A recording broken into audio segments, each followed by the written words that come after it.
আজকে একদম নতুন ধরনের একটা রেসিপি নিয়ে আমি চলে এসেছি। এখানে নিয়ে নিয়েছি মাশরুমটা আমি লম্বা লম্বা করে কেটে নিয়েছি। তারপর নিয়েছি পেঁয়াজ কুচি, কাঁচা লঙ্কা কুচি আর আলু এরকম সরু সরু করে কেটে নিয়েছি। তারপর জলটা হালকা গরম হয়ে আসলে তেল আর লবণ দিয়ে চাউমিনটা ভালো করে সিদ্ধ করে নেব। তারপর অবশ্যই ঠান্ডা জল দিয়ে চাউমিনটা ধুয়ে নিতে হবে, না হলে এরকম ঝরঝরে হবে না। তারপর কড়াইতে কাঁচা লঙ্কা কুচি, পেঁয়াজ কুচি, আলু কুচি দিয়ে একটু লবণ দিয়ে ভেজে নেওয়ার পর দিয়ে দিলাম মাশরুমটা দিয়ে দেওয়ার পর ভালো করে ভেজে নেওয়ার পর এর মধ্যে দিয়ে দিচ্ছি ম্যাগি মশলা, টমেটো সস আর গোলমরিচের গুঁড়ো।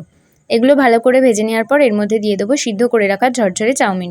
যারা মাশরুম খেতে পছন্দ করেন তাদের রিকোয়েস্ট রইল এই রেসিপিটি অবশ্যই একবার আপনারা বাড়িতে ট্রাই করবেন আর অবশ্যই আমাকে কমেন্ট করে জানাবেন। দেখুন চাউমিনটা দেওয়ার পর ভালো করে একটু ভেজে নিয়ে আমার রেডি হয়ে গেল মাশরুম দিয়ে চাউমিন, মাশরুম চাউ।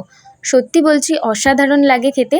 সবাইকে অনুরোধ রইল রেসিপিটি বানানোর জন্য। আর ওপর থেকে দেখে মনে হচ্ছে চিকেন চাউমিন, কিন্তু এটা মাশরুম চাউ।